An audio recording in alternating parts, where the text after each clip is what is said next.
คำเตือนนิยายเรื่องนี้มีเนื้อหาที่มีความรุนแรงทางเพศไม่เหมาะสำหรับเด็กและเยาวชนที่มีอายุต่ำกว่า 18 ปี นักเขียนไม่ได้มีเจตนาที่จะทำให้เกิดความเสื่อมเสียต่อวิชาชีพใดๆ หรือพาดพิงถึงบุคคลใดบุคคลหนึ่ง และไม่ได้มีเจตนาจะชักจูงชี้นำให้เกิดค่านิยมทางเพศที่ผิดศีลธรรมอันดีงามทางสังคม ผู้เขียนได้แต่งขึ้นมาจากจินตนาการของตนเองเท่านั้น สถานที่และตัวละครในเรื่องไม่มีอยู่จริงจึงเหมาะสำหรับผู้ฟังที่มีอายุ 18 ปีขึ้นไป ตอนที่ 40 อาจารย์รัศมีเลี้ยงหมูกระทะ เสียงหมูถูกย่างบนเตาร้อนๆจอนยื่นตะเกียบไปคีบชิ้นที่สุกแล้วมาใส่ในจานให้เชนพอผักสุกก็ยกจานของเชนไปตักให้เน้นกุ้งหมึกปูอัดเห็ดเข็มทองตักใส่จานให้เชนแบบพูนๆนรินทร์มองอยู่ก็แอบยิ้มออกมาที่จอนคอยดูแลพี่ชายของตนดีขนาดนี้และก็ไม่ใช่แค่จอนที่ตักให้เชนเองก็คอยขี้หมูคอยตักผักให้จอนเช่นกันพลอยชิ้นนี้สุกแล้วตัวชอบ3 ชั้นน่ะเราให้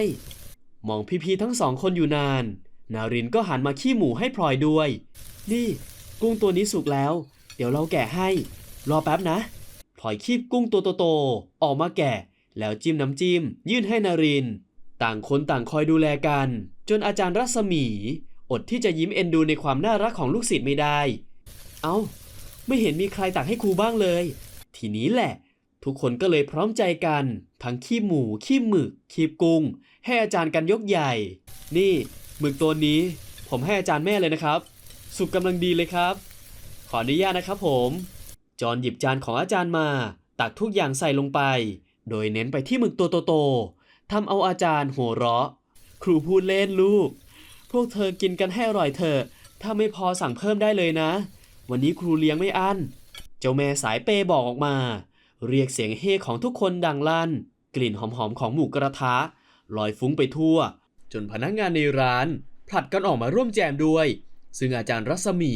ก็บอกให้ไปเรียกเพื่อนมากินให้ครบทุกคน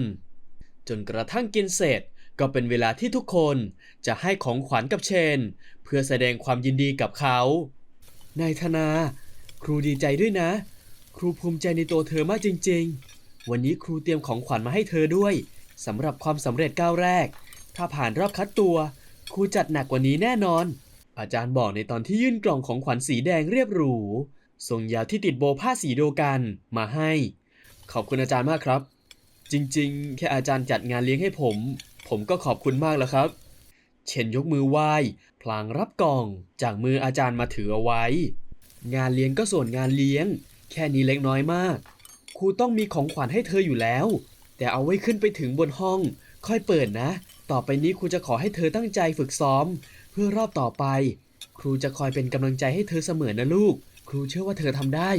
เชนถึงกับน้ำตาซึมด้วยความซาบซึ้งขอบคุณอาจารย์แม่มากจริงๆครับผมจะพยายามผมต้องทำให้ได้ครับเชนยกมือไหว้อาจารย์อีกครั้งคิวต่อไปเป็นของนรินทร์ที่ยืนกล่องที่มีโลโก้สัญลักษณ์ของสโมสร JC United สลักอยู่ด้านหน้ามาให้นี่ของน้องพี่เชนต้องชอบมากแน่ๆเชนตาโตตั้งแต่เห็นโลโก้สโมสร JC United แล้วโหเยลินเขารับมาแล้วรีบเปิดดูทันทีเพราะมันเป็นกล่องที่ออกมาจากช็อปของสโมสรแบบไม่ได้ห่อกระดาษห่อของขวัญเพราะนรินทร์อยากจะโชว์โลโก้ด้านหน้าให้เขาเห็นและเมื่อเปิดฝากล่องออกแล้วเห็นสิ่งที่อยู่ด้านในก็ทำเอาเชนถึงกับอึ้งรีบหยิบมันออกมาดูเยลินซื้อชุดบอลให้พี่เลยเหรอเสื้อกับกางเกงบอลคอลเลกชันพิเศษเนื่องในโอกาสครบรอบวันก่อตั้งของสโมสร JC United ใส่ที่เชนใส่ถูกเชนจับกางออกดูทีละชิ้นมันคือของสะสมสำหรับแฟนบอลที่เชนเองก็อยากได้แต่ยังไม่ได้ซื้อซึ่งนารินก็รู้ว่าพี่ชายของตัวเองที่เป็นคนประหยัดสุดๆซื้อแต่ของที่จำเป็นคงคิดแล้วคิดอีกหลายตลบกว่าจะยอมควักกระเป๋าซื้อมันนารินจึงถือโอกาสซื้อให้เป็นของขวัญสำหรับเขาในวันนี้ก็พี่ชอบสโมสร JC United แล้วรินก็รู้ว่าพี่เชนอยากได้เป็นไงชอบไหมคะน้องสาวยิ้มกว้างให้เชนรีบพยักหน้ารับทันทีชอบสิชอบมากเลยขอบใจน้องมากๆเลยนะ แต่มันแพงขนาดนี้เราไปเอาเงินมาจากไหนความดีใจค่อยๆแปรเปลี่ยนเป็นความเป็นห่วงแต่นรินทร์ก็ยังยิ้มให้พี่แล้วยื่นมือมากุมมือพี่เอาไว้พี่เชนไม่ต้องห่วงหรอกค่ะน้องทำงานแล้วนะงานในวงการรายได้ดีนะพี่แค่นี้น้องซื้อให้พี่ได้สบายมากถ้าพี่ผ่านรอบคัดตัวอยากได้อะไรบอกมาเลยน้องให้พี่ได้ทุกอย่างเชนยิ้มแล้วสายหน้าให้กับคำบอกพี่ไม่ได้อยากได้อะไรหรอกเราเก็บเงินไว้เถอะแค่นี้พี่ก็ดีใจมากๆแล้วฝ่ามือหนาลูบผมน้องสาวจากนั้นก็ถึงคิวของพลอยบ้างพี่เชนพลอยก็มีของขวัญมาให้พี่นะคะนี่ค่ะพลอยยื่นกล่องสี่เหลี่ยมเล็กๆที่มีโลโก้แบรนด์ติดอยู่ด้านหน้าออกมาให้เชนรับมาเปิดดูก็พบว่ามันคือสปอร์ตวอชสีดำสุดเท่ที่เป็นรุ่นล่าสุดของแบรนด์นาฬิกาแบรนด์ดังโหน้องพลอยขอบคุณมากนะครับเชนบอกขอบคุณจากใจจริงพลอยเห็นพี่ชอบใส่นาฬิกาแล้วพี่เชนก็เป็นนักกีฬาด้วยพี่เชนน่าจะได้ใช้ค่ะเชนพยักหน้ารับก่อนจะขมวดคิ้วด้วยความสงสัยในบางอย่าง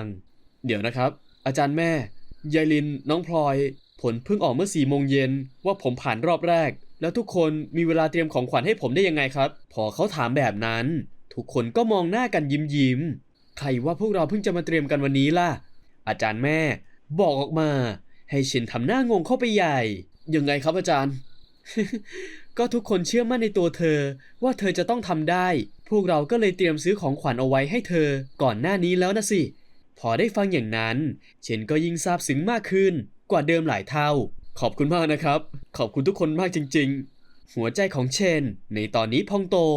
ไปด้วยความรู้สึกดีๆมากมายพอทุกคนให้ของขวัญเสร็จก็นั่งกินขนมและดื่มเครื่องดื่มด้วยกันอีกนิดหน่อยก็แยกย้ายกันกลับเพราะพรุ่งนี้พลอยกับนรินทร์มีเรียนเช้าอาจารย์รัศมีก็มีสอนเช้าเช่นกันพอขึ้นมาบนห้องก็รีบเปิดกล่องของขวัญที่อาจารย์ให้ก่อนจะต้องตาโตเมื่อพบว่ามันคือโลโมเดลถ้วยรางวัลฟุตบอลเวิลด์คัพสีทองอารามที่ทำจากทองคำแท้หนัก1 บาทมันสวยมากจนจอห์นเองยังต้องขอหยิบขึ้นมาดูแต่เพราะมันทั้งสวยและมีมูลค่ามากขนาดนี้เชนจึงคิดว่าเขาไม่สามารถรับมันเอาไว้ได้แต่พอเขาพยายามโทรหาอาจารย์ท่านกลับไม่ยอมรับสายอาจารย์ท่านตั้งใจมอบให้มึงก็รับไว้เถอะจอห์นบอกด้วยรอยยิ้มแต่เชนก็ยังมีสีหน้าไม่สบายใจจนจอห์นต้องเบี่ยงเบนความสนใจเอาไปเก็บไว้ดีๆก่อนแล้วมาดูของขวัญจากกูก็มีของขวัญให้มึงเหมือนกันนะฮะมึงก็มีด้วยเหรอเชนไม่คิดว่าทุกคนจะเตรียมของขวัญล่วงหน้าเอาไว้ให้ไม่คิดเลยจริงๆมีสิครับคนอื่นยังมีเลยกูจะพลาดได้ไงยิ่งกูเป็นคนพิเศษของมึงด้วยแล้วเนี่ยจะน้อยหน้าคนอื่นไม่ได้เด็ดขาดครับผมเชนสายหน้ายิ้มให้กับคำพูดของคนรักมึงไม่ต้องซื้ออะไรให้กูแค่เป็นมึงแบบที่เป็นอยู่ทุกวันนี้กูก็มีความสุขมากแล้วแต่ถ้าซื้อให้มึงก็จะมีความสุขมากขึ้นไปอีก100 เท่าพันเท่าเลยไงเร็วๆไม่อยากรู้หรือไงว่ากูจะให้อะไรจอห์นเร่งเชนจึงต้องลุกนำของขวัญจากอาจารย์แม่ไปเก็บดีๆ เออร่างสูงหันหลังให้จอห์นไปยืนอยู่ตรงลิ้นชักจอห์นจึงรีบก้มหยิบถุงของขวัญที่ซ่อนเอาไว้ใต้เตียงออกมาวางเรียงกันบนพื้นซึ่งมีทั้งหมด10 ใบและเมื่อเชนหันกลับมาก็ต้องตะลึงงันกับถุงกระดาษใบใหญ่ที่วางเรียงรายอยู่บนพื้นเฮ้ยทาดาจอห์นผายมือไปยังของขวัญมากมายเหล่านั้นที่แต่ละถุงมีโลโก้แบรนด์โชว์ให้เห็นแตกต่างกันไปเชนรีบเดินมาเปิดดู1 ใน 7 ถุงนั้นก็พบว่ามันคือรองเท้าสตาร์ทมือหนารีบหยิบออกมาดูทันทีโหไอ้จอห์นนี่มัน Adidas Predator เชนตาโตมองด้วยความดีใจรองเท้าสตาร์ทรุ่นนี้ถือว่าเป็นรุ่นเทพที่ช่วยในเรื่องการเพิ่มพลังในการยิงประตูถูกสวมใส่โดยนักเตะชื่อดังอย่างซินาดีนซีดานนับว่าเป็นรุ่นที่ขายดีที่สุดในโลกยังมีรุ่นเทพๆอีกหลายรุ่นเลยนะมึงลองดูให้หมดสิจอห์นพยักพเยินหน้าไปยังบรรดาถุงกระดาษที่เหลืออีก9 ใบซึ่งเขารวบรวมรองเท้าสตาร์ทรุ่นที่ดีที่สุดในโลกมาไว้ให้เชนตรงนี้แล้วเชนวางคู่ที่ถืออยู่ในมือนี้ไว้แล้วไปเปิดดูถุงถัดไปซึ่งก็ทำให้เขาตาโตไม่แพ้ถุงแรกโหมึง รุ่นนี้โรนัลโดใส่ เฮ้ยรุ่นนี้หาซื้อยากแล้วนะเว้ยไอ้จอนมึงไปซื้อมาจากไหนวะจอนยืนกอดอกมองเชนที่กำลังตื่นเต้นกับรองเท้าจำนวน10 คู่ที่อยู่ตรงหน้ารุ่นนี้ขึ้นชื่อว่าเบาที่สุดนักเตะชื่อดังใส่กันเพียบสุดยอดเลยว่ะไอ้เชี่ยจอนกูขอบคุณมึงมากเลยนะเว้ยเมื่อเปิดดูจนครบทุกคู่และนำมันออกมาวางอยู่นอกถุงจนเต็มพื้นห้องเชนก็หันมากระโดดกอดจอนด้วยความดีใจสุดๆพร้อมกับพูดคำว่าขอบคุณไม่ขาดปาก กูดีใจนะที่มึงชอบพอจอนพูดแบบนี้ร่างสูงที่โถมตัวลงมาใส่จอนก็พยักหน้ารับรัวๆกูโคตรชอบเลยแต่มึงซื้อมาทำไมเยอะแยะขนาดนี้วะเชนหันกลับไปมองรองเท้าสตาร์ทที่แน่นอนว่าเมื่อมันเป็นรองเท้าที่ดีที่สุดราคาของมันก็ยอมต้องแพงมากบางคู่เรียกได้ว่าแพงที่สุดเลยก็ว่าได้ยิ่งเป็นแรร์ไอเทมที่หาซื้อไม่ได้ง่ายๆราคามันก็ยิ่งคูณไปอีกหลายเท่าจากราคาจริงมากกว่านี้ก็ซื้อได้ครับแค่มึงบอกมาว่าชอบเชนยิ้มแก้มปรีจอนเปหนักขนาดนี้เชนก็ไม่ลังเลที่จะให้รางวัลเขากลับบ้างปลายจมูกโด่งโน้มลงหอมแก้มคนรักหนักๆทำเอาจอนยิ้มกว้างจนปากจะฉีกแต่ก็ยังบ่นอุบโหกูลงทุนขนาดนี้มึงให้แค่นี้เองเหรอแล้วก็มาแกล้งทำหน้างอแล้วมึงจะเอาอะไรเชนก็รู้ว่าไอ้หมอสายเปย์ขี้หื่นมันอยากได้อะไรแต่ก็แกล้งถามซึ่งจอนก็ไม่เสียเวลาคิดแม้แต่น้อยก็ไม่มีอะไรมากแค่ขอยิงประตูมึงทั้งคืนก็พอแล้วเชนก็ถูกจอนอุ้มเข้าห้องน้ำและเริ่มทำประตูในทันทีก็จบกันไปแล้วนะครับสำหรับ EP นี้สนุกกันไหมครับและถ้าชอบคลิปนี้ก็อย่าลืมกดไลค์กดแชร์และกดติดตามช่องของเราด้วยนะครับเจอกันคลิปหน้าครับผมสิ้นสุดการรอคอยหนังสือเสียงนิยายเรื่อง Only You เพียงนายภาค 2มาแล้วครับผม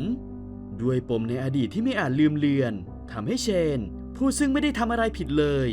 ตกเป็นแพ้รับบาปกับความผิดที่ตนไม่ได้ก่อเขาถูกกลุ่มเพื่อนสนิทเพื่อนที่ซึ่งเขารักมากที่สุดทำร้ายทั้งร่างกายและจิตใจเคราะห์ซ้ำกรรมซัดพ่อแม่ผู้ที่ซึ่งเป็นที่พึ่งเพียงหนึ่งเดียวของเขายังมาประสบอุบัติเหตุทางรถยนต์จนเสียชีวิตทั้งคู่ด้วยความที่ไม่มีญาติที่ไหนอีกแล้วและฐานะทางบ้านที่ไม่ค่อยจะสู้ดีนักทำให้เขาต้องต่อสู้ดิ้นรนทำงานหาเงินส่งเสียตัวเองและน้องสาวเรียนแรกๆดูเหมือนว่ากำลังจะไปได้ดีแต่ตั้งหลักได้ไม่นานก็ถูกจอนผู้ซึ่งเป็นอดีตเพื่อนรักของเขาเข้ามาตอกย้ำปมในใจที่เขาไม่ได้ทำศักดิ์ศรีของลูกผู้ชายถูกจอนทำลายย่อยยับหมดสิ้นและนี่คือจุดเริ่มต้นของความแค้นที่กลายมาเป็นความผูกพันและความผูกพันนั้นมันแปลเปลี่ยนมาเป็นความรักที่ไม่อาจจะถอนตัวได้ถลำลึกสุดเกินจะห้ามใจเพียงสบตาก็รู้ถึงความคิดภายในใจไม่ว่าจะมองไปทางไหนในหัวใจมันก็มีเพียงแค่นายจอห์นแอนด์เชนนี่เป็นเพียงเรื่องย่อบางส่วนเท่านั้นความสนุกยังรอพี่ๆท่านผู้ฟังทุกท่านอยู่แอดขอสปอยเลยว่าภาค 2 นี้พระเอกของเราอย่างหมอจอนนั้นคลั่งรักเชนแฟนนักบอลสุดหล่อล่ำแบบสุดๆจัดหนักจัดเต็มทุกวันแบบไม่พักไม่ผ่อน NC จุกๆฟินๆกับความยาวหนังสือเสียงมากถึง12 ชั่วโมง 32 นาทีฟังกันยาวๆแบบครึ่งค่อนวันกันไปเลยครับโหลดได้ที่เมพทีเดียวเท่านั้นแอดขอบอกเลยว่าห้ามพลาดด้วยประการทั้งปวงเพราะตอนนี้หนังสือเสียงเรื่อง Only You เพียงนายภาค 2ยอดโหลดมาแรงแบบเกินต้านทะยานขึ้นอันดับ1หนังสือเสียงขายดีรายวันโดยใช้เวลาเพียงแค่1 วันเท่านั้นแถมเป็นหนังสือเสียงเรื่องเดียวที่ยอดโหลดสูงที่สุดของทางเราณขณะนี้แฟนๆหนังสือเสียงห้ามพลาดนะครับเพราะนอกจากทุกท่านจะได้ฟังหนังสือเสียงแบบฟินๆแล้วเร็วๆนี้รอติดตามชมจอห์นและเชนทางจอทีวีได้เลยครับผมแอดรับประกันเลยว่าไม่มีผิดหวังอย่างแน่นอนขอสปอยไว้เพียงเท่านี้ใครที่ยังไม่โหลดรีบไปโหลดมาฟังกันได้ตอนนี้เลยครับลิงก์ดาวน์โหลดแอดจะแปะทิ้งเอาไว้ใต้คลิปนะครับแล้วเจอกันกับแอดได้ใหม่ในนิยายเรื่องหน้านะครับขอบคุณครับ